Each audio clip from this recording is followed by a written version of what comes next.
Is it okay to add my kids as joint tenants in common on my home? I would say it's not advisable, and I will get to the why in just a minute. But first, if you could, think about a close friend of yours that's struggling through a what-if scenario. But the struggle isn't so terrible because you shared this video and they learned something new that helped them. We would appreciate it, as will your friend. I'm Valerie K, an estate planning attorney in New York and New Jersey, and we're here to educate everyone for free. So please drop your questions for us, and hopefully together we can help some folks along the way.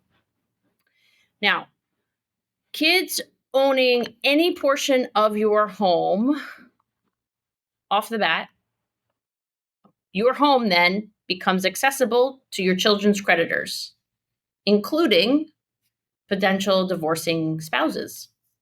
Not the best idea. Now, to define what tenants in common means for everybody, it's separate interests in the ownership of that property. So it doesn't mean that if one person dies, then the other person owns the entirety.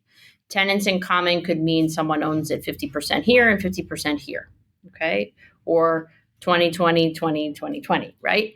Just separate interests in that property.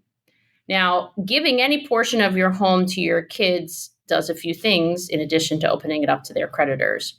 First, it creates a need for you to file a gift tax return with the federal government because presumably the value of that interest you gave your child exceeds the annual gifting exclusion of $18,000.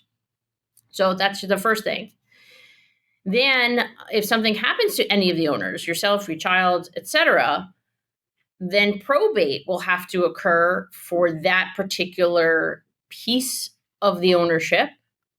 And then that piece gets distributed to either the next of kin of that individual who passed or to their beneficiaries under their estate plan.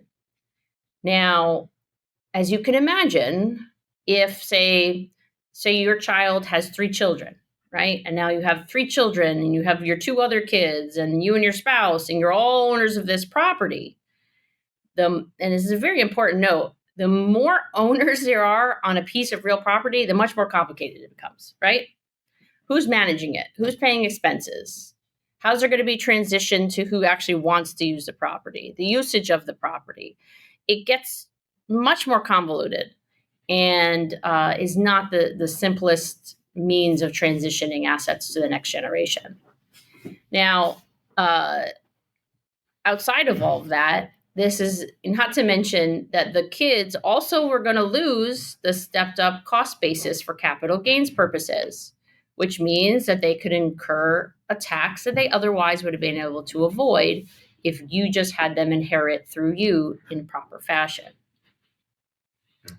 Now, that all being said, there are circumstances in which we choose what would typically be considered an unconventional path because of the particular,